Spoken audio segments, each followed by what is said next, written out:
Barchamizga ma'lumki, Xorazm futbol klubi hujumchisi Shahrom Samiyev Tojikiston milliy terma jamoasi sharafini himoya qilish uchun terma jamoa yig'iniga yo'l olgan edi.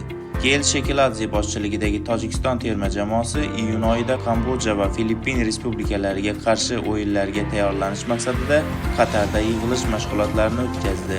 Samiyev Tojikiston terma jamoasi safida jami 2 uchrashuv o'tkazdi. 5-iyun sanasida Kamboja terma jamoasi bilan o'rtoqlik uchrashuvini o'tkazib, 51-daqiqada Kamboja darvozasiga gol kiritib, hisobni ochishga muvaffaq bo'ldi.